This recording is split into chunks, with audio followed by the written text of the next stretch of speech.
Hey everyone, this is Damini and welcome back to Roshan star study point. आप सभी जानते हैं कि आपका कुछ ही समय में होम साइंस का एग्ज़ाम है। तो स्टार्ट करते हैं फिर अपनी रिवीजन और चैप्टर्स को कवर करना। और काफ़ी सारे चैप्टर्स जो बहुत इजी हैं, काफ़ी सारी बातें आपको पता भी हैं। तो उनमें से एक चैप्टर है आपका चैप्टर नंबर 5। देखिए, चैप्टर नंबर 5 है आपका खाद्य प्रसंस्करण और प्रौद्योगिकी। तो नाम से ही आपको समझ में आ रहा है, यानी कि फूड प्रोसेसिंग एंड टेक्नोलॉजी। तो बहुत ही इंटरेस्टिंग चैप्टर है और काफ़ी कम टॉपिक्स भी लगे हुए हैं, लेकिन एक दो क्वेश्चंस जो है वो इस चैप्टर से बनते हैं जिनको हम समझते चलेंगे। तो स्टार्ट करते हैं अपना चैप्टर। और स्टार्ट करने से पहले एक बार टॉपिक्स भी देख लेते हैं कि कौन कौन से टॉपिक आज हमें पढ़ने वाले हैं। देखिए, आज के पूरे लेक्चर में हम चैप्टर नंबर 5 को कवर कर देंगे, तो आपको कोई दूसरा वीडियो या दूसरा लेक्चर नहीं देखना पड़ेगा। और अगर आप लोग इस लेक्चर को एक बार देख लेते हैं तो चैप्टर नंबर 5 आपको कभी नहीं भूलने वाला। इस तरीके से मैं आज आपको पढ़ाने वाली हूँ कि आज आपको चैप्टर नंबर 5 आपके टिप्स पे याद हो जाएगा। तो भूल ही जाइए कि एग्ज़ाम तक आपको कौन याद करेगा। आज ही इस चैप्टर को समझिए और एक बार में जब आप देखेंगे तो आपको सारे के सारे टॉपिक्स, सभी टर्म्स टिप्स पे याद होने वाले हैं, ये मेरी गारंटी है। स्टार्ट करते हैं। देखिए, सबसे पहला जो आपका टॉपिक है वो है, टॉपिक नहीं मतलब इंट्रोडक्शन। आप जानेंगे कि परिचय क्या है, फिर बात करेंगे सिग्निफिकेंस यानी कि महत्व, कि खाद्य प्रसंस्करण का क्या महत्व है। ठीक है, उसके बाद हम जानेंगे कि कुछ बेसिक कॉन्सेप्ट यानी कि खाद्य प्रसंस्करण और प्रौद्योगिकी से संबंधित कुछ मूलभूत संकल्पनाएं, कुछ टर्म्स हैं जैसे कि खाद्य विज्ञान, ठीक है, फूड प्रोसेसिंग यानी कि खाद्य संसाधन, इसके अलावा फूड टेक्नोलॉजी, फूड मैन्युफैक्चर। तो ये क्या है, ये कुछ टर्म्स हैं। उसके बाद बात करेंगे कि development of food processing and technology, कि जो डेवलपमेंट है यानी कि फूड प्रोसेसिंग का, खाद्य संसाधन का और खाद्य प्रौद्योगिकी का विकास किस प्रकार से हुआ। देन बात करेंगे कि importance of food processing and preservation. फिर बात होगा हमारा कि फूड प्रोसेसिंग यानी कि खाद्य संसाधन और जो उसका संरक्षण है उसका क्या महत्व होता है, क्योंकि आप सभी जानते हैं कि खाद्य संसाधन और उसका संरक्षण करना एक बहुत इम्पॉर्टेंट होता है। उसके बाद हम समझेंगे कि क्लासिफिकेशन ऑफ फूड यानी कि खाद्य जो समूह है उनका किस प्रकार से वर्गीकरण किया गया है, एंड टाइप ऑफ प्रोसेसिंग। फिर जानेंगे कि कितने प्रकार का जो प्रसंस्करण है वो होता है। उसके बाद लास्ट टॉपिक है हमारा प्रिपेयरिंग फॉर अ करियर, कि अगर आप करियर के लिए वो करते हैं तो किस तरीके से आपको इसमें प्रिपेयर करना है। एंड लास्ट है आपका स्कोप। स्कोप मीन क्षेत्र, अगर आप इस फील्ड में काम करते हैं, अगर आप इसकी स्टडी करते हो तो आप किन किन क्षेत्र में काम कर सकते हैं। ठीक है, तो ओवरऑल इन्हीं टॉपिक्स पे आज डिस्कस करेंगे। आपको देखने में भले ही ज़्यादा लग रहे हैं पर डोंट वरी, बहुत ही छोटे टॉपिक्स हैं और मैं तो आपको इस तरीके से करवाने वाली हूँ पिक्चर्स के थ्रू, ताकि आप लोगों को एक साथ ही कॉन्सेप्ट क्लियर हो जाए और जब आप पेपर में ही चैप्टर लेके बैठे तो आप बिल्कुल एकदम श्योर होके इसको अटेम्प्ट करें। स्टार्ट करते हैं। देखिए, सबसे पहले हम समझ लेते हैं कि फूड प्रोसेसिंग होता क्या है, क्योंकि आपका चैप्टर ही है पूरा फूड प्रोसेसिंग एंड टेक्नोलॉजी यानी कि खाद्य प्रसंस्करण। देखिए, खाद्य प्रसंस्करण नाम समझ में आ रहा है आपको। अब ये क्या होता है, आपने देखा होगा कि जब फसल कटती है तो फसल कटने के बाद क्या होता है कि आप डायरेक्टली तो नहीं होता कि जैसी फसल कटी आपके घर में या बड़े बड़े गोदामों में वो पहुंच गई, तो ऐसा नहीं होता है। आप जानते हैं कि फसल जब कटती है पहले तो फसल को बोया जाता है, फिर जब वो पूरी तरीके से ग्रो हो जाती है तो जब वो कटती है उसके कुछ समय बाद उसको सुखाया जाता है, एक अच्छी तरीके से उसको उसका प्रसंस्करण किया जाता है, तब जाके वो आप तक पहुंचता है। अब एग्जाम्पल के तौर पे हम लेते हैं गेहूँ। तो आपने देखा है ना, गेहूँ गेहूँ आपके घर में डायरेक्टली तो नहीं आता, ठीक है, या आप रोटी बनाने जा रहे हो तो डायरेक्टली गेहूँ को तो नहीं वो करने लग जाओगे। तो गेहूँ से बनता है आटा, यानी कि आप सभी जानते हैं कि जो गेहूँ है, गेहूँ जब प्रसंस्करण की विधि से होके निकलता है, जब तकनीकों से, ठीक है, ऐसी विधियों से होके निकलता है, तब वो एक आटे की फॉर्म में आता है जिसको आप यूज़ करते हैं। तो ऐसे ही क्या है कि जो खाद्य संसाधन है वो ऐसी विधियों से, ऐसी तकनीकों के समूह से है, यानी कि ऐसी विधियां हैं, कुछ ऐसी तकनीक हैं जो कच्ची सामग्री है, ठीक है, जो कच्ची सामग्री है उसको तैयार करती है, तो कच्ची सामग्री को या फिर जो आधे तैयार खाद्य उत्पादों में बदल देता है। ठीक है, सिंपल है। और खाद्य संसाधन के लिए पौधे और जंतुओं से प्राप्त अच्छी गुणवत्ता वाले जो कच्चे माल होते हैं उनकी आवश्यकता होती है। मैंने आपको बताया ही अभी कि अगर आप गेहूँ ले लीजिए, गेहूँ से आप अगर आटा ले रहे हैं तो क्या है वो पूरा प्रोसेस जो है वो एक जो विधि है, जिन विधियों से जिन तकनीकों से वो निकल रहा है उसको बोलेंगे फूड प्रोसेसिंग। तो खाद्य पदार्थ विभिन्न कारणों से संसाधित किया जाता है, यानी कि उसका प्रोसेस जो है वो विभिन्न प्रकार से किया जाता है। जैसे फसल कटने पर अनाज को सुखा लिया जाता है ताकि उसको लंबे समय तक आप उसकी जो सेल्फ लाइफ है उसको बढ़ा सकें। तो आपने देखा है कि फसल कटने के बाद जब उसको आप सुखा लेते हैं तो क्या होता है कि उसकी जो सेल्फ लाइफ है वो बढ़ जाती है। ये बात आप सभी जानते हैं कि बहुत सारे ऐसे खाद्य पदार्थ हैं जिनमें नमी को नष्ट करना ज़रूरी होता है। जब नमी उनमें नष्ट हो जाती है तो क्या होता है कि उनकी सेल्फ लाइफ बढ़ जाती है, ठीक है। और अगर वहीं उनमें नमी बनी रहेगी तो क्या होगा कि उनकी सेल्फ लाइफ जो है वो कम हो जाएगी, वो कुछ ही समय में ख़राब हो जाएंगे। तो जब फसल कटती है तो उसको सुखा लिया जाता है अच्छी तरीके से, ताकि उनमें जो नमी है वो ख़त्म हो जाए और उनको लंबे समय तक आप उपयोग कर सकें, ठीक है। यानी कि उनका सुरक्षा काल जो है वो बढ़ जा सके। उसके बाद क्या होता है कि कुछ एग्जाम्पल, जैसे आपने देखा होगा अचार, मुरब्बा, पापड़, ये सभी इसके बेस्ट एग्जाम्पल्स है। क्यों? क्योंकि आपने देखा है कि अचार आप कितने समय तक अपने घर में स्टोर करके रख सकते हैं, मुरब्बा हो गया, पापड़ हो गया, ये सभी के सभी क्या है, ये ऐसे ही कुछ खाद्य पदार्थ हैं जिनको आप संरक्षित करके एक लंबे समय तक अपने घर में स्टोर कर सकते हैं। इसके अलावा गवर्नमेंट ऑफ इंडिया ने कुछ ऐसी इसको बढ़ावा देने के लिए कुछ किए, क्योंकि आप सभी जानते हैं कि पहले क्या था कि पंचवर्षीय योजनाओं और हरित क्रांति जैसे प्रयासों के कारण भारत जो था वो पहले कृषि न्यून था, लेकिन जब पंचवर्षीय योजना आई, उसके बाद हरित क्रांति आई, तो जो भारत था वो कृषि न्यून से एक कृषि आधिक्य देश बन पाया। यानी कि पहले तो कृषि न्यून था, न्यून लेवल पे, यानी कि कम लेवल पे कृषि होती थी। जब ये सारा गवर्नमेंट ने उनको फैसिलिटीज़ प्रोवाइड कराई, हरित क्रांति आई, पंचवर्षीय योजना आई, तो इससे क्या हुआ कि भारत में एक बड़े लेवल पे कृषि की गई, ठीक है। इससे क्या हुआ, कृषि की गई तो बड़े लेवल पे उनको उत्पाद जो थे, ठीक है, जो खाद्य पदार्थ थे वो प्राप्त हुए।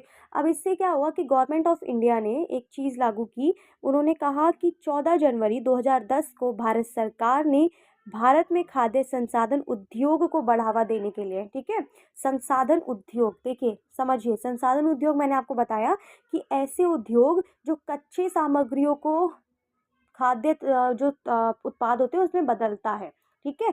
तो ऐसे उद्योगों को उन्होंने बढ़ावा दिया और ये लोगों को ये आश्वासन दिया कि 2012 तक वो 30 बड़े खाद्य संसाधनों की स्थापना करेगा, ठीक है।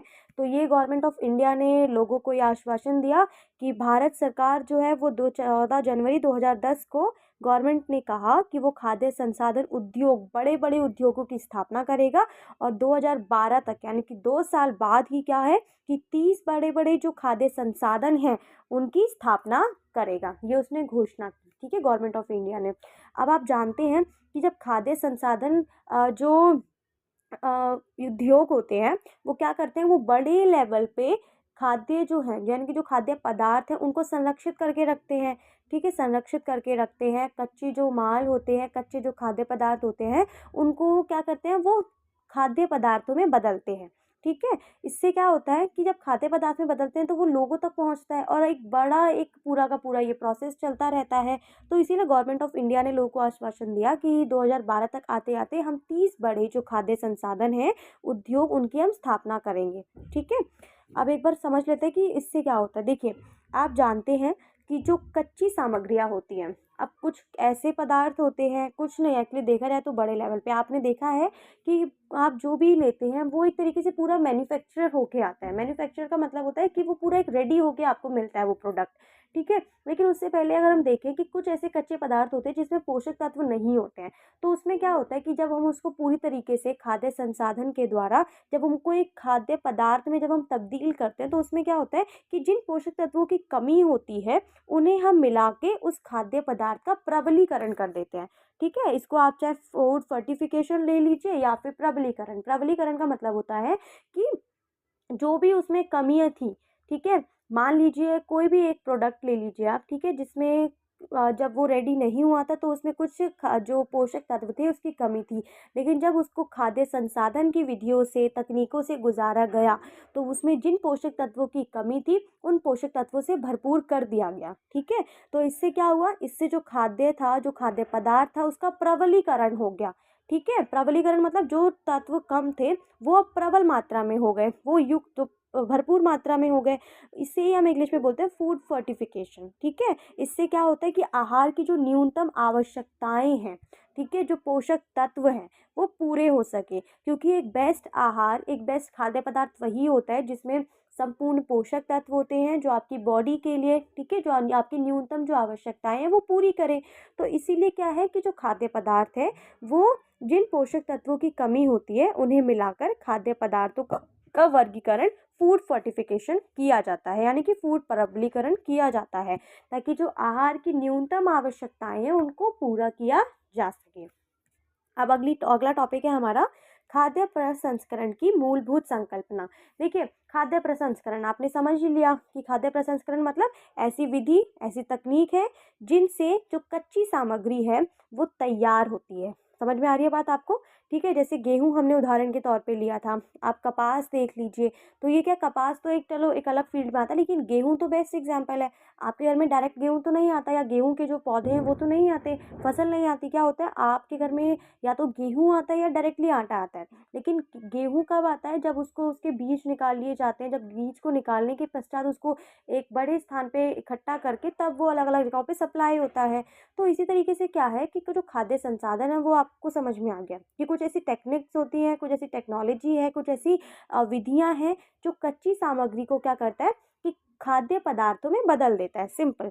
अब इसके ना कुछ हमें समझना है कि कुछ बेसिक्स कॉन्सेप्ट हैं, जैसे खाद्य विज्ञान। खाद्य विज्ञान समझ में आ रहा है आपको? Food science. देखिए, खाद्य जो विज्ञान है वो ऐसे विशेष क्षेत्र के रूप में जाना जाता है जिसमें रसायन और भौतिकी जैसे आधारभूत विज्ञान के साथ साथ पाक कलाओं को किया जाता है। आप जानते हैं कि खाद्य विज्ञान है, किसी प्रकार का कोई विज्ञान क्यों ना है, ठीक है। अब खाद्य विज्ञान को एक ऐसे विशेष क्षेत्र के रूप में हम परिभाषित कर सकते हैं जिसमें जो रसायन है, जो केमिकल्स होते हैं और जो भौतिकी जैसे जो आधारभूत विज्ञान के विषय हैं, उनके साथ साथ हम पाक कलाओं को, कृषि विज्ञान को, सूक्ष्म जीव विज्ञान का अनुप्रयोग किया जाता है। ठीक है, और जो ये करते हैं यानी कि खाद्य वैज्ञानिक, तो उनको बोलते हैं फूड साइंटिस्ट। तो ये क्या करते हैं, ये खाद्य पदार्थों के संगठन यानी कि फसल कटने से लेकर प्रक्रमों और जो भंडारण की विभिन्न स्थितियों के दौरान खाद्य पदार्थों में होने वाले परिवर्तन, उनके नष्ट होने के कारण और खाद्य पदार्थों से जो जुड़े सिद्धांत हैं उनके अध्ययन के लिए जीव विज्ञान, भौतिक विज्ञान और अभियांत्रिकी का उपयोग करना पड़ता है। खाद्य विज्ञान एक बहुत ही विस्तृत विशेष है जिसमें फसल कटने से लेकर, ठीक है, फसल रेडी होने तक का अध्ययन किया जाता है। तो आप समझ ही चुके हैं कि फूड साइंस क्या है, जिसमें कुछ जो फूड साइंटिस्ट होते हैं जो कुछ केमिकल्स को लेके, कुछ भौतिकी जो उसके आधारभूत विज्ञान के विषय हैं, उनके साथ वो क्या करते हैं, वो पाक कला करते हैं, वो कुकिंग करते हैं। ठीक है, आपने देखा होगा ना कि बहुत सारी ऐसी चीज़ें हैं, जैसे आज आज के समय में आए दिन क्या होता है, आप लोग देखते हैं कि जब फसल कटती है, फसल कटने से लेकर फसल का जब तक भंडारण नहीं हो जाता, उस पूरे प्रोसेस में क्या क्या चेंजेस आ रहे हैं, ठीक है, क्या क्या परिवर्तन हो रहे हैं, उनके नष्ट होने के क्या कारण हैं, ठीक है, अगर उसमें कुछ कीड़े लग रहे हैं, इसके अलावा कुछ अगर प्रॉब्लम हो रही है, ठीक है, तो क्या कारण है, और खाद्य संसाधन से जुड़े जो सिद्धांत हैं, ठीक है, उनका अध्ययन जीव विज्ञान, भौतिक विज्ञान के अंदर किया जाता है। तो जब इन सभी चीज़ों का अध्ययन किया जाता है तो पता चलता है कि किस कारण से जो खाद्य पदार्थ हैं वो नष्ट हो रहे हैं, किन कारणों से उनमें कीड़े लग रहे हैं, किस तरीके से हम उनका संरक्षण करें ताकि वो लंबे समय तक चले। तो जब आपको उनकी मूलभूत चीज़ें पता होंगी, ठीक है, कि खाद्य पदार्थों का संरक्षण कैसे करना है, एक बड़े लेवल पे जब उनका भंडारण करेंगे, उन कौन कौन सी बातें ध्यान में रखनी है, तो इन सारी बातों का जब अध्ययन किया जाता है तो वो आता है खाद्य विज्ञान के अंतर्गत। ठीक है, उसके बाद आता है आपका नेक्स्ट खाद्य संसाधन। तो खाद्य संसाधन जिसको हम पहले समझ चुके हैं फूड प्रोसेसिंग। तो फूड प्रोसेसिंग या खाद्य जो संसाधन है वो ऐसी इससे तात्पर्य ऐसी विधियों से और तकनीकों से है जो कच्ची सामग्रियों को तैयार या आधी तैयार खाद्य उत्पादों में बदल देता है। तो आपको बस साधारण शब्दों में याद रखना है कि कुछ ऐसी विधियां होती हैं या तकनीकों के समूह हैं जिससे हम कच्ची सामग्रियों को, ठीक है, या आधे तैयार जो खाद्य पदार्थ हैं उसमें हम खाद्य उत्पादों में हम बदल देते हैं। ठीक है, अब इसके लिए क्या होता है कि इसके लिए अच्छी गुणवत्ता वाले कच्चे माल की आवश्यकता होती है जिसे आकर्षक, विपणन योग्य और अक्सर लंबे सुरक्षा काल वाले जो उत्पाद है उसमें परिवर्तित कर दिया जाता है। तो बस सिंपल भाषा में आपको याद रखना, जैसे आपने देखा होगा ना कि बहुत सारे ऐसे खाद्य पदार्थ हैं जिनको आप अपने घर में लंबे समय तक स्टोर करके रख सकते हैं, ठीक है। वहीं आप अगर हम उनको कच्चा पदार्थ होगा तो आप अपने घर में इतने लंबे समय तक स्टोर नहीं कर पाएंगे। क्यों? क्योंकि उसमें नमी है। इसके अलावा कुछ बाह्य कारण होते हैं जो उस पदार्थ को नष्ट कर देंगे। लेकिन जब उसको खाद्य संसाधित किया जाता है, उसे कुछ ऐसी विधियों से, तकनीकों से जब उसको गुजारा जाता है, तो वो जो खाद्य पदार्थ रेडी होके आता है वो क्या हो जाता है, वो एक एक बेस्ट खाद्य पदार्थ के रूप में आपको मिलता है, जो आप लंबे समय तक अपने घर में या अपने फ्रिज में उसको स्टोर करके रख सकते हैं, ठीक है। उसके बाद है नेक्स्ट खाद्य प्रौद्योगिकी यानी कि फूड टेक्नोलॉजी। तो फूड टेक्नोलॉजी क्या है? देखिए, फूड टेक्नोलॉजी नाम से आपको सिंपल भाषा में अगर मैं बताऊं कि विज्ञान की एक शाखा है, ठीक है, जो खाद्य उत्पादों के उत्पादन कि किस प्रकार से उसका उत्पादन करना है, या ठीक है, यानी कि मैन्युफैक्चर। उसके बाद संरक्षण, किस तरीके से खाद्य उत्पादों का हमें संरक्षण करना है, यानी कि संरक्षित करके रखना है। उसकी गुणवत्ता यानी कि क्वालिटी, नियंत्रण और अनुसंधान और विकास से संबंधित है। तो फूड टेक्नोलॉजी आपने देखा है ना, आप आज के समय में अगर आप लोग देखेंगे तो फूड टेक्नोलॉजी बड़े लेवल पे, आप कभी जाइएगा, आप बहुत सारे ऐसे डिस्कवरीज पे या फिर बड़े बड़े जो प्रोग्राम चलते हैं जिसमें आपने देखा होगा कि जो आज के समय में क्या हो गया है कि जो फैक्ट्रीज में भी अगर कुछ खाद्य पदार्थ की वस्तुएं बन रही हैं तो उसमें भी क्या है, उसमें वर्कर्स हैं, लेकिन वर्कर्स वो हाथ से नहीं कर रहे हैं, वो मशीन को कंट्रोल कर रहे हैं, ठीक है। तो मशीनों के माध्यम से क्या हो रहा है कि आज बड़े लेवल पे फूड जो है वो बन रहा है। अब उससे क्या होता है, आपने देखा है ना कि मशीनों के द्वारा तैयार किया गया जो भोजन होता है या जो खाद्य सामग्री होती है वो क्या होती है, वो एक तो संरक्षित होते हैं। संरक्षित का मतलब होता है, आपने देखा होगा उसमें कुछ ऐसे जो जीवाणु वगैरह होते हैं उनकी मतलब जल्दी वो ख़राब नहीं होता।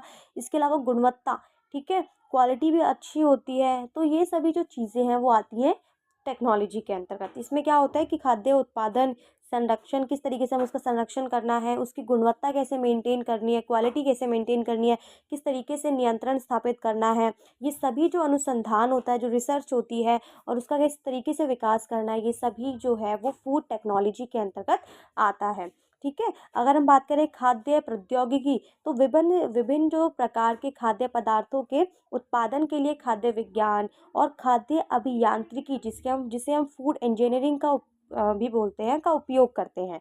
अब आपने देखा है कि खाद्य प्रौद्योगिकी का जो अध्ययन है वो विभिन्न विज्ञान और प्रौद्योगिकी की गहरी समझ प्रदान करने के साथ साथ सुरक्षित, पोषक, संपूर्ण और वांछनीय तथा सस्ते सुविधाजनक खाद्य पदार्थों के चयन, भंडारण, संरक्षण और संसाधन तथा पैक करने के कौशल को विकसित करता है।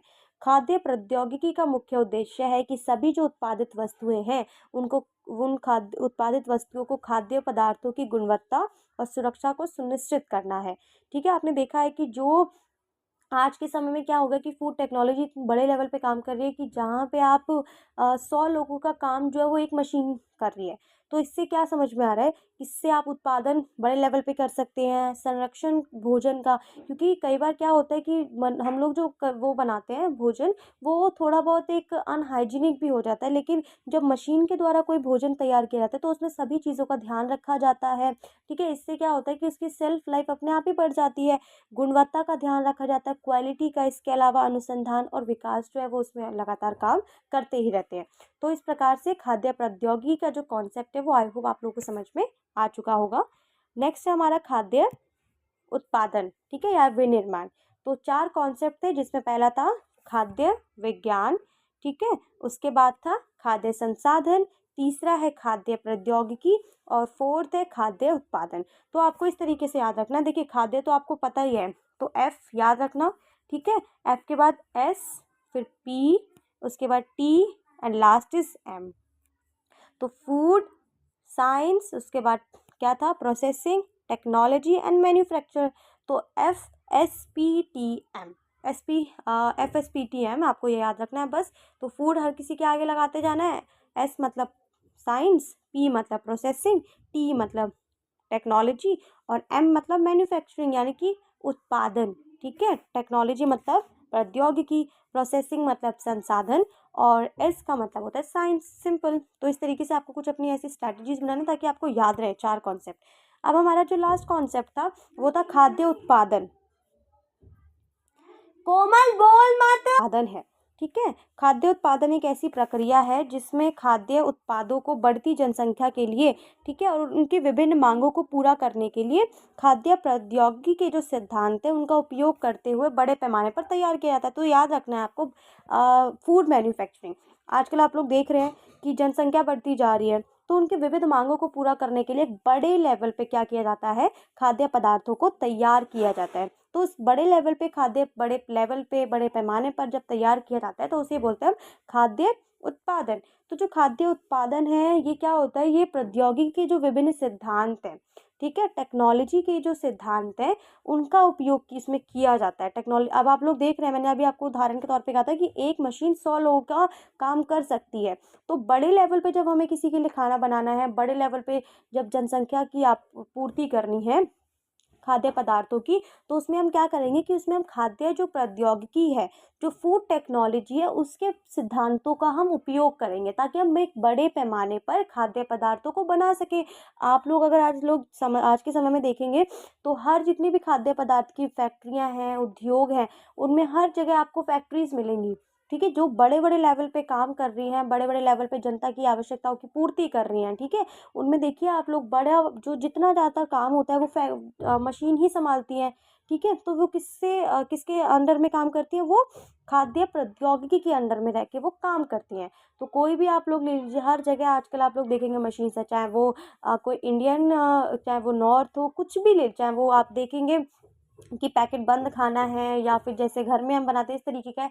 आजकल ज़्यादा से ज़्यादा जो खाद्य पदार्थ हैं वो फैक्ट्रियों द्वारा निर्मित किए जा रहे हैं, क्लियर। और फैक्ट्रियों में क्या होता है, मशीन्स होती हैं जो इनको बड़े बड़े लेवल तक, मतलब एक बड़े पैमाने पर खाद्य पदार्थों को बनाती हैं। क्योंकि आप लोग देखते हैं कि 400 से 500 बंदों का अगर खाना बनाना है, या बड़े लेवल पे आपको 1 से 2 लाख की पॉपुलेशन है उनके लिए अगर कुछ आपको कोई, या बहुत बड़े लेवल पे वो करना है, तो उसके लिए कहीं ना कहीं अगर देखें तो टेक्नोलॉजी बहुत इंपॉर्टेंट है, ठीक है। क्योंकि वो क्या करती है, एक तो वो बिना उसके, कई बार क्या होता है लोग तो ब्रेक ले लेते हैं, लेकिन बहुत सारी चीज़ें ऐसी होती हैं जो मुझे लगता है कि मशीन जो है वो बेहतर काम करती है। इसीलिए आज के समय में आप लोग देखेंगे कि चाहे वो रेस्टोरेंट हो, ठीक है, या किसी भी फील्ड में क्यों ना हो, आजकल मशीन्स को धीरे धीरे करके जो है वो लोगों के स्थान पे लाया जा रहा है। रेस्टोरेंट में भी तुम लोग देखोगे कि वहाँ पे क्या है, जो वेटर्स होते हैं वो भी आज के समय में, कुछ कुछ रेस्टोरेंट ऐसे हैं जहाँ पे आपको मशीन्स मिल जाएंगे, रोबोट मिल जाएंगे। तो वो जो रोबोट है वो क्या काम कर रहे हैं, वो लगातार वो काम करते हैं, ठीक है। तो इस तरीके से क्या होता है कि बड़े लेवल पे जब हम जनता की या फिर जनसंख्या की विविध मांगों को पूरा करते हैं और एक बड़े लेवल पे, बड़े पैमाने पर हम खाद्य उत्पादों को तैयार करते हैं, तो उसे हम बोलते हैं खाद्य विनिर्माण या खाद्य उत्पादन। इस तरीके से हमारे बेसिक कॉन्सेप्ट क्लियर हो चुके हैं। 4 है, food science, food processing, food technology and food manufacturing. तो ये 4 के 4 आपको याद होने चाहिए कि सबसे पहले फूड साइंस आता है, then food processing, third is food technology and fourth is manufacturing, ठीक है। अब नेक्स्ट टॉपिक है आपका खाद्य, जो खाद्य पदार्थों के खराब या नष्ट होने के लिए उत्तरदायी कारण। जो खाद्य पदार्थ होते हैं, आपने देखा होगा ना, आपके घर में जब खाद्य कुछ पदार्थ होते हैं तो वो बहुत जल्दी नष्ट हो जाते हैं। तो ऐसे कौन से कारण हैं जो उनको नष्ट कर देते हैं, जो उनको खराब कर देते हैं। जैसे आपने देखा होगा ना, जब आप गर्मियों के मौसम में दूध को आप रखा छोड़ देते हैं, तो बहुत सारी चीज़ें ऐसी हैं, जैसे उसमें वो फट जाता है। इसके अलावा जब आप रात को जो आटा होता है उसको ऐसे ही, आप जो आटा लगा हुआ होता है उसको छोड़ दोगे तो आप सुबह तक देखेंगे वो ख़राब हो जाता है। तो बहुत सारे ऐसे कारण हैं जो आपके खाद्य पदार्थों को नष्ट कर देते हैं या फिर ख़राब कर देते हैं। तो बहुत ईज़ी है ये भी, जिसमें पहला है भौतिक परिवर्तन। परिवर्तन में क्या है कि भौतिक परिवर्तन का मतलब होता है फिजिकल चेंजेस। जैसे जब खाद्य पदार्थों के या जो भोजन होता है उसके रंग रूप में, स्वाद में, जब वो खराब हो जाता है, जब उसमें परिवर्तन आ जाता है, ठीक है, उसे बोलते हैं हम भौतिक परिवर्तन। जैसे भार या दबाव के कारण जो फल होते हैं और जो सब्जियां होती हैं वो पीली पड़ जाती हैं। आपने देखा होगा ना कि आपके घर में जब कुछ वेजिटेबल्स या फिर कुछ फ्रूट्स आते हैं तो आप देखते हैं कि उनमें किसी प्रकार के कुछ निशान होते हैं, वो थोड़े से दबे हुए ऐसे इस तरीके से निशान होते हैं। तो वो क्या होता है, वो उसके फिजिकल चेंजेस हैं। यानी कि फिजिकल चेंजेस जो है या भौतिक परिवर्तन के कारण भी आपका जो खाद्य पदार्थ है वो नष्ट हो जाता है या वो खराब हो जाता है, ठीक है। फिर दूसरा है रासायनिक परिवर्तन। रासायनिक परिवर्तन यानी कि केमिकल चेंजेस। अब कई बार मैंने आपको बताया था कि आप जब गर्मियों में दूध जो होता है उसको जब आप बाहर छोड़ देते हैं तो कुछ समय बाद क्या होता है कि वो फट जाता है, अब आप जानते हैं कि वो क्यों फटता है, ठीक है? उसके पीछे क्या है कि एक ऐसा रासायनिक परिवर्तन के कारण होता है जिसमें दूध की जो प्रोटीन होते हैं वो जम जाते हैं, ठीक है? और कुछ पदार्थों में जो प्रोटीन होता है और जो कार्बोज की आपसी क्रिया के कारण भोजन थोड़ी देर पड़े रहने पर भूरा हो जाता है। आपने देखा होगा ना, जब आप भोजन मतलब जैसे आपने उदाहरण के तौर पे देखिए सेब जो होता है, आप सेब को काट के कुछ समय के लिए छोड़ देंगे तो आप देखेंगे कि उसके ऊपर ना एक ब्राउन लेयर चढ़ जाती है, ठीक है? भूरी परत सी चढ़ जाती है, वो भूरा-भूरा होने लग जाता है। तो ये क्या है, ये सारे के सारे दूध का फटना, ठीक है? आप किसी फ्रूट को काट के छोड़ देते हैं तो आपने देखा होगा एक भूरी लेयर चढ़ जाती है, तो ये सारे केमिकल चेंजेस के कारण है, ये रासायनिक परिवर्तनों के कारण ही संभव हो पाता है। तीसरा है कि जीवाणुओं द्वारा परिवर्तन। अब आप लोगों ने देखा होगा खमीर बेस्ट एग्जाम्पल है कि ऑक्सीजन की उपस्थिति और अम्लीय वातावरण में खमीर जो होता है, खमीर का मतलब होता है एक कोशिकीय जीव, ठीक है? याद रखना है, खमीर मतलब एक कोशिकीय जीव, ठीक है? भोजन की शर्करा को कार्बन डाइऑक्साइड में और अल्कोहल में बदल देता है। जैसे मैंने आपको बताया था कि जिससे खाद्य पदार्थ जो होता है वो फूलकर खट्टा हो जाता है। जैसे आटे में खमीर का उठना, आपने देखा होगा कि गर्मी के समय में जब आपने आटा लगाया, कुछ समय के लिए जैसे आपने बाहर छोड़ दिया, तो आप 1 से 2 घंटे के पश्चात देखेंगे कि उसमें क्या होता है, खमीर उठने लग जाता है, ठीक है? उसमें एक खट्टी सी स्मेल आने लग जाती है, ठीक है? इससे पता चलता है कि उसमें क्या है, खमीर जो है वो उठ गया है, यानी कि खमीर के कारण वो चीज़ खराब हो गई है। फिर है फफूंद। आपने देखा होगा, फफूंद भी देखा है कि फफूंद जो होती है वो ऐसे वातावरण में पनपती है जहाँ पे अम्ल और क्षार में संतुलन कम होता है, ठीक है? अम्ल और क्षार में जब संतुलन कम होता है तो वहाँ पे जो फफूंदी है वो उत्पन्न होती है। जैसे आपने देखा होगा ना, कई बार क्या होता है अचार में, आपने देखा है कि अचार में कुछ समय के बाद जब उसको छोड़ देते हैं, ध्यान नहीं देते हैं, हिलाते नहीं हैं, तो उसमें क्या होता है, उसमें फफूंद आना लग जाती है, ठीक है? इसी प्रकार से मटर, मूँगफली, गेहूँ, इन सभी चीज़ों में क्या है, धीरे-धीरे जो फफूंद है वो लगने से क्या होता है कि खाद्य पदार्थ जो होता है वो विषाक्त हो जाता है, यानी कि वो खराब हो जाते हैं। सुना भी होगा कि जिस खाद्य पदार्थ में फफूंद लग जाती है उसका उपयोग नहीं करना चाहिए क्योंकि वो खतरनाक होता है, ठीक है? तो फफूंद के कारण भी क्या होता है कि जिसको हम इंग्लिश में फंगस बोलते हैं, इसके कारण भी हमारा जो खाद्य पदार्थ है वो खराब हो जाता है, नष्ट हो जाता है, ठीक है? फिर है आपका बैक्टीरिया। अब आप जानती हैं बैक्टीरिया भी एक बड़ा योगदान देता है आपके खाने को नष्ट करने में। क्यों? क्योंकि कई बैक्टीरिया बहुत जल्दी क्या करते हैं, बढ़ते हैं, ठीक है? और खाद्य पदार्थों में विष उत्पन्न कर देते हैं जो हानिकारक होते हैं। और जैसे आपने देखा है ना कि ये अधिकतर दूध और दूध से बने खाद्य जो पदार्थ होते हैं, मांस, मछली या पके हुए भोजन को दूषित कर देते हैं। इस प्रकार से बैक्टीरिया भी जो है वो आपके खाने को खराब कर देता है। फिर लास्ट है आपका कीड़े-मकोड़े चूहों के द्वारा। आपने देखा है ना कि कीड़े-मकोड़े के, ठीक है, या जो इंसेक्ट्स होते हैं या रोडेंट्स होते हैं, उनके माध्यम से भी आपका जो खाद्य पदार्थ है वो खराब हो जाता है। जैसे आपके घर में दाल, ठीक है, आपने देखा होगा ना, दाल में कई बार कीड़े लग जाते हैं या फिर जो कीड़े होते हैं वो अपने अंडे छोड़ देते हैं और जिसके कारण क्या होता है कि जो भोजन होता है वो खाने लायक रहता ही नहीं है, ठीक है? और आपने 1-2 बहुत सुना होगा कि एक होता है राउंड वॉर्म। राउंड वॉर्म भी देखा है कि आपने, वो भी क्या है कि गोल कृमि, फीता कृमि बिना धुले हुए फल, सब्जी और मीट में अपने अंडे छोड़ देते हैं, ठीक है? ये सभी क्या करते हैं, ये हमारे खाने को ख़राब कर देते हैं। अगर हम इन सभी खाद्य पदार्थों को ग्रहण करेंगे तो हमारी भी जो हेल्थ है वो ख़राब हो सकती है। तो कीड़े-मकोड़े के द्वारा भी, चूहों के द्वारा भी, जो भी इंसेक्ट्स होते हैं, उनके माध्य वो भी हमारा जो भोजन है उसको नष्ट करते हैं। तो आप लोग को ये ध्यान रखना है कि जब भी आप लोग कोई भी फ्रूट खाते हैं, ठीक है? कुछ भी लेते हैं, ठीक है? आपको ऐसे ही उसको बिना धोए नहीं खाना है कि आपने लिया उसको डायरेक्टली आप खाने स्टार्ट कर दिए, क्योंकि आप देख रहे हैं कि इसमें क्या होता है, बहुत सारे ऐसे इंसेक्ट्स हैं जो उस पे बैठते हैं, जो अपने अंडे छोड़ देते हैं, लेकिन वो इतने छोटे होते हैं कि आपको पता नहीं चलता है और आप लोग को लगता है कि वो साफ़ है, आप उसको ग्रहण कर लेते हैं, लेकिन वास्तविकता में ऐसा नहीं होता है। तो आप लोग को इस चीज़ का विशेषकर ध्यान रखना चाहिए कि जब भी आप कुछ ग्रहण कर रहे हैं, सबसे पहले आपको अपने हैंड वॉश करने हैं, उसके बाद जो भी आप फ्रूट ले रहे हैं, वेजिटेबल ले रहे हैं, कुछ भी ऐसा है जो धोने के लायक है, उसको आप प्लीज़ वॉश कीजिए, उसके बाद खाइए। और कभी भी ऐसा जो भी स्ट्रीट फूड होते हैं, जो ऐसे रखे होते हैं मतलब बिना ढके, उनको तो आपको जिस हद तक हो सकता है आपको अवॉइड ही करना चाहिए, ठीक है? क्योंकि आप लोग को बेशक नहीं दिख रहा है, लेकिन इसमें बहुत सूक्ष्म से सूक्ष्म जो जीव होते हैं, कीटाणु होते हैं और जो कीड़े-मकोड़े हैं, वो आपको नहीं दिखेंगे लेकिन उसमें होते हैं। तो ये आपकी हेल्थ को बहुत ज़्यादा इफ़ेक्ट करते हैं, ठीक है। वो आपको अभी तो नहीं पता चलता, समय के साथ पता चलता है। तो ध्यान रखना है आपको अपने खाने पर कि किस तरीके का आप भोजन ले रहे हैं। भोजन का मतलब ये नहीं है कि आप कुछ भी ले रहे हैं, ठीक है। भोजन का मतलब है कि आपको ऐसी डाइट लेनी है जो आपके लिए हेल्दी है, जो आपको रोगों से बचा रही है, ठीक है, आपको एनर्जी दे रही है, आपको स्वस्थ रख रही है। तो ऐसी इन सारी चीज़ों को ध्यान में रखते हुए आपको अपने भोजन का सिलेक्शन करना है, यानी कि ऐसे आपको खाद्य पदार्थों का सिलेक्शन करना है जो आपको एनर्जी दे, लंबे समय तक आपको रोगों से मुक्त रखे, ठीक है। तो इस तरीके से आपको अपने भोजन का चयन करना है और ये सभी जो फैक्टर्स हैं वो भोजन को खराब होने में उत्तरदायी माने जाते हैं, ठीक है।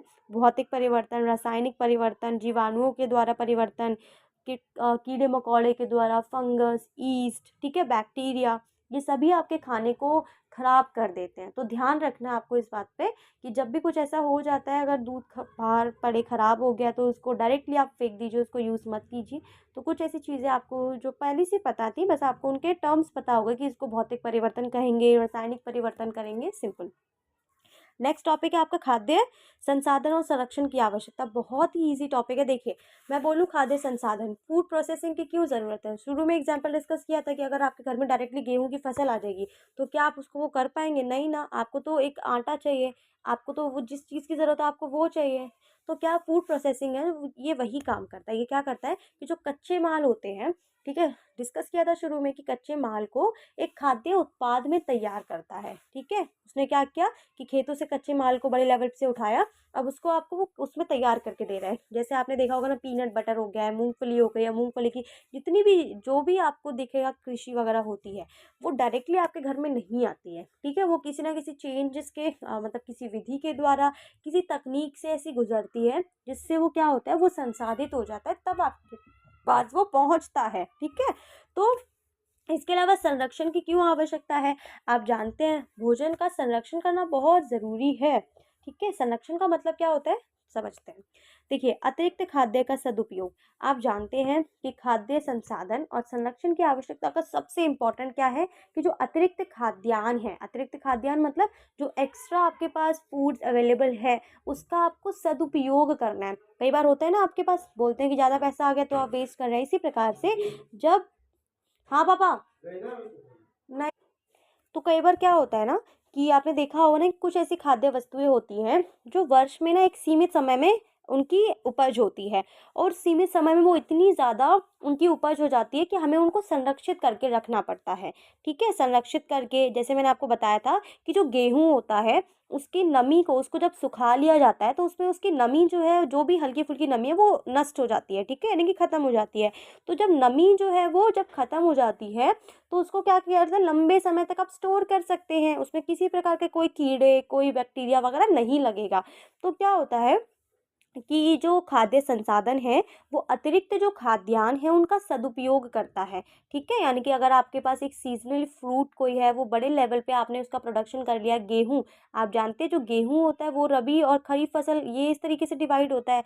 तो गेहूं जो है वो क्या पहले एक समय में, एक सीजन में उसको लंबे समय तक स्टोर कर लिया जाता है, सॉरी उसकी उपज की जाती है। फिर क्या होता है कि वो रबी फसल है, ठीक है। तो रबी फसल होने के बाद उसके बाद खरीफ ऋतु का समय आता है, खरीफ फसल का। तो जब वो नहीं होगा तो क्या होता है कि उस समय गेहूं की उपज तो थी, तो खाद्य जो संसाधन है वो क्या करता है कि जो भी कच्चे पदार्थ हैं उनमें जो नमी है, ठीक है, कुछ ऐसी तकनीकों से, ऐसी विधियों से उन्हें गुजारता है कि उनको लंबे समय तक हम उनका सदुपयोग कर सकते हैं, उनको स्टोर करके रख सकते हैं। फिर अब भोजन में विविधता लाता है। आप जानते हैं कि खाद्य संरक्षण के द्वारा भोजन के रंग में, रूप में, स्वाद में विविधता है वो लाई जा सकती है। जैसे कि गर्मी के मौसम में मटर वाले पुलाव या सर्दियों में भोजन में आम के अचार का अपना ही स्वाद होता है। आप जानते हैं ये बात कि क्या होता है, आपने देखा होगा कि सर्दियों के मौसम में बहुत बड़े लेवल पे मटर होती है, ठीक है, लेकिन गर्मियों में नहीं होती है। तो जब आप मटर को आप अपने फ्रीज में स्टोर करके रख लेंगे तो इससे क्या होगा कि आप गर्मी के समय भी मटर वाला पुलाव या जो भी मटर से संबंधित चीज़ें हैं जो आप बना सकते हैं वो उनका लुत्फ़ उठा पाएंगे आप। और ये तभी पॉसिबल हो पाएगा जब आप उसको संरक्षित करके रखेंगे। तो इससे क्या होता है कि भोजन में विविधता आती है। धन की बचत, इस धन की बचत मैंने आपको बताया कि जब खाद्य पदार्थों की बहुतायत के समय जब हम उन्हें सस्ता खरीद लेते हैं और उन्हें हम संरक्षित करके रख लेते हैं, तो जब महंगे समय पे मतलब जब एक टाइम आता है जब वो महंगे हो जाते हैं, तो इससे क्या होता है कि इससे हमारे धन की बचत होती है। ठीक है, जैसे आपने मटर का एग्जाम्पल मैंने आपको दिया था। मटर अगर आप लोग सर्दियों में लेके अच्छे से स्टोर करके रख लेते हैं, तो आपने देखा होगा कि गर्मियों में जो आपको सर्दी में या उसमें 30 या 40 में मिल रही थी, वहीं आपको गर्मियों के टाइम में वो 150 से 180 या 200 भी क्रॉस कर जाती है। तो देख रहे हैं ना इससे कि अगर आप लोग स्टोर करके रखेंगे तो आपको धन की बचत भी होगी, इसी के साथ श्रम की बचत भी होगी। ठीक है, श्रम मतलब कि कई संरक्षित जो खाद्य पदार्थ होते हैं वो घर पर ही उपलब्ध होते हैं, जैसे जैम, अचार। और ज़रूरत के समय क्या होता है कि इनके लिए हमें बाज़ार जाने की आवश्यकता ही नहीं पड़ती। जब हम बाज़ार नहीं जाएंगे तो हमारे श्रम की बचत होगी, ठीक है, और समय की बचत होगी। इसके अलावा खाद्य पदार्थों का जो आसान संग्रहण, खाद्य पदार्थ होते हैं उनका हम आसान संग्रहण कर सकते हैं। ठीक है, आपने देखा ही होगा कि सूखा पुदीना जो है वो मेथी है, या फिर जो और मेथी जो और कुछ ऐसी सब्जियां होती है जिनको हम सुखा के हम स्टोर कर सकते हैं लंबे समय तक। ठीक है, अब आपका अगला टॉपिक है खाद्य संरक्षण की विधियाँ, जिसमें सबसे पहला है निर्जलीकरण। देखिए, निर्जलीकरण का मतलब होता है डिहाइड्रेशन। तो कई बार क्या होता है कि भोजन में जो उपस्थित जो नमी है उसको सुखाकर भोजन को संरक्षित करना निर्जलीकरण कहलाता है। निर्जलीकरण मतलब भोजन में जो भी नमी है, जब आप भोजन को सुखा रहे हैं तो वो नमी जो है वो नष्ट हो जाएगी, तो उसको कहते हैं निर्जलीकरण। इसमें क्या होता है कि जीवाणुओं की वृद्धि के लिए नमी की आवश्यकता होती है, यानी कि जब तक भोजन में नमी रहेगी तब तक जीवाणुओं की वृद्धि होती रहेगी और आपका भोजन खराब हो जाएगा। इसीलिए क्या किया जाता है कि भोजन को ना सुखा लिया जाता है, ताकि उसमें उपस्थित जो नमी है वो नष्ट हो सके। ठीक है, और आपका भोजन जो है वो लंबे समय तक संरक्षित रह सके। तो सबसे पहली जो विधि है वो निर्जलीकरण। दूसरी है फ्रीजिंग। आप लोग देखते हैं ना, आपके फ्रीजर में कुछ ना कुछ ऐसी चीज़ होंगी ही होंगी जो क्या होता है, जो आपकी मम्मी ने कुछ ना सेफ के लिए रखी होती है। जैसे सेफ मतलब जैसे बहुत सारी चीज़ें ऐसी हैं जिसमें आपको नमी की आवश्यकता होती है, अगर उनमें नमी नहीं रहेगी तो वो खराब हो जाएंगी। तो खाद्य पदार्थों को संरक्षित करने के लिए उन्हें जो नमी होती है उसमें नमी बनाए रखना ज़रूरी होता है।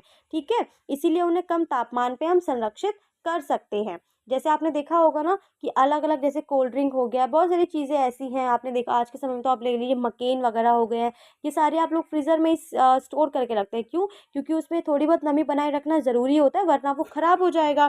फिर तीसरी जो विधि है वो है संरक्षित खाद्य पदार्थों के द्वारा संरक्षण, मतलब यूज़ प्रिजर्वेटिव्स। जैसे आपने देखा है ना कि ये कुछ घरेलू और प्राकृतिक संरक्षक होते हैं, जैसे नमक, चीनी, तेल के द्वारा भी हम क्या कर सकते हैं कि हमारे जो खाद्य पदार्थ है उनको संरक्षित कर सकते हैं।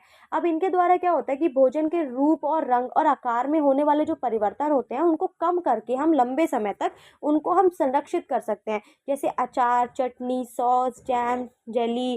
ठीक है, इस तरीके से जो मुरब्बे होते हैं उनको संरक्षित के लिए हम इस विधि का उपयोग करते हैं। तीसरी है पकाना। पकाना तो आप सभी जानते हैं, कुकिंग, कि कुकिंग के माध्यम से क्या होता है कि कुकिंग भी एक खाने को संरक्षित रखने की सबसे बेस्ट विधि मानी जाती है। क्यों? क्योंकि पकाने से क्या होता है कि जो आपके खाने में उपस्थित जीवाणु हैं और जो एंजाइम्स होते हैं वो नष्ट हो जाते हैं, और पकाने से आपका भोजन भी स्वादिष्ट हो जाता है। दोनों आपको बेनिफिट मिल रहे हैं कि एक तीर से दो निशाने।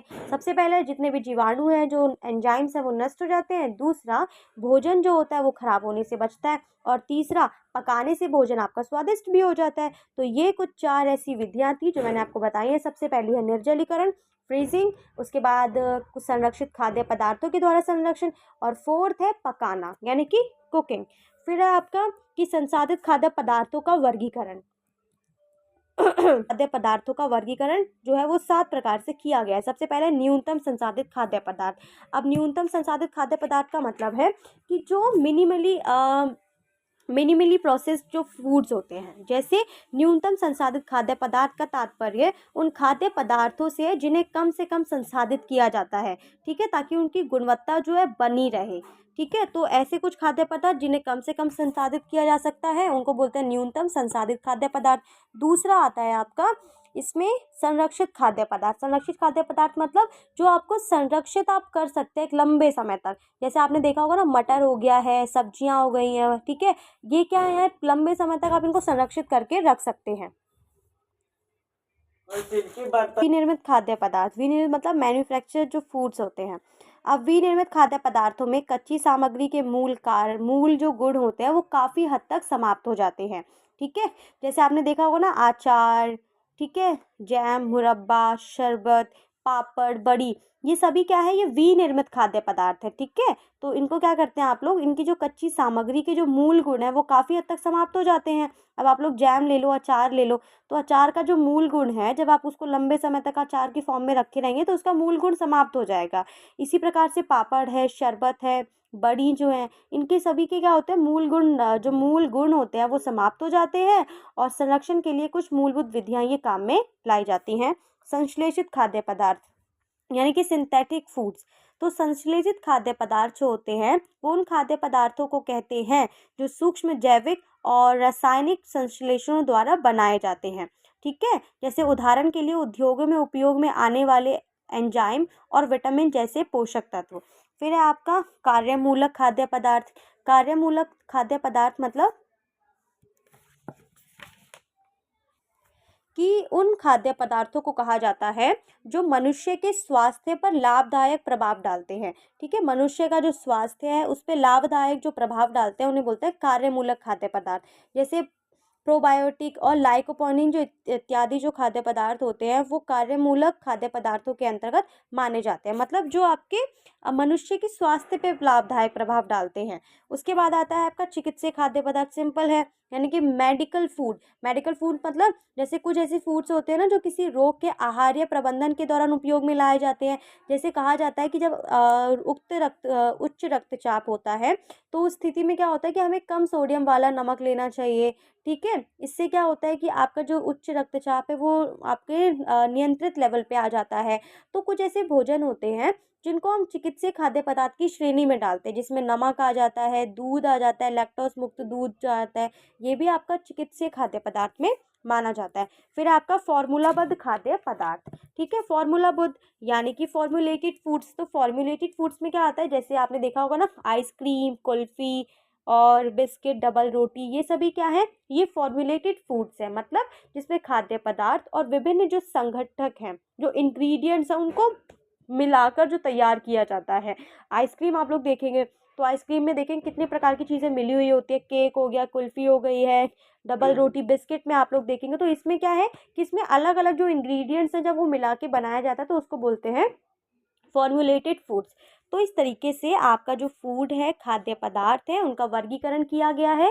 ठीक है, न्यूनतम संरक्षित खाद्य पदार्थ जिनको आप कम से कम संरक्षित कर सकते हैं, दूसरा संरक्षित खाद्य पदार्थ जिनको आप संरक्षण कर सकते हैं। ठीक है, जैसे मटर मैंने उदाहरण के तौर पे दिया था।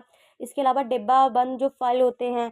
फिर तीसरा था विनिर्मित खाद्य पदार्थ। विनिर्मित खाद्य पदार्थ मतलब जैसे जैम, मुरब्बा, शरबत, ये सभी क्या होते हैं, ये ऐसे खाद्य पदार्थ होते हैं जिनके मूल गुण नष्ट हो जाते हैं। ठीक है, फिर तीसरा था हमारा संश्लेषित खाद्य पदार्थ, जिसमें सूक्ष्म जैविक जो होते हैं या जो रासायनिक संश्लेषण द्वारा तैयार किए जाते हैं। फिर पांचवा था कि कार्यमूलक, जो मनुष्य के स्वास्थ्य पर लाभदायक प्रभाव डालते हैं, ऐसे खाद्य पदार्थों को अलग रखा गया। चिकित्सीय खाद्य पदार्थ, जो चिकित्सा की दृष्टि से खाद्य पदार्थ होते हैं, जैसे मैंने आपको बताया था नमक, जब आपका हाई ब्लड प्रेशर होता है तो उस समय कहा जाता है कि आप नमक लीजिए। ठीक है, उसके बाद है आपका फॉर्मूलाबद्ध, यानी कि कुछ ऐसे खाद्य पदार्थ जिनको विभिन्न अलग अलग जो इंग्रेडिएंट्स हैं उनको मिलाकर रेडी किया जाता है। ठीक है, जिसमें हमने बात की थी आइसक्रीम, केक, कुल्फ़ी, ये सभी इसके बेस्ट एग्जांपल्स हैं। तो इस तरीके से क्या है कि खाद्य पदार्थों का वर्गीकरण किया गया है। वो कंप्लीट होता है। आई जस्ट होप तुम लोगों को समझ में आया हो अच्छे से। कोई भी डाउट है तो आप लोग कमेंट बॉक्स पे पूछ सकते हैं ताकि आप लोगों के डाउट्स का सॉल्यूशन मैं निकाल सकूं, और मुझे बताना इसमें सबसे अच्छा टॉपिक तुम्हें कौन सा लगा है। एंड नेक्स्ट जो चैप्टर है, मिलते हैं अगले लेक्चर में। Thank you for watching.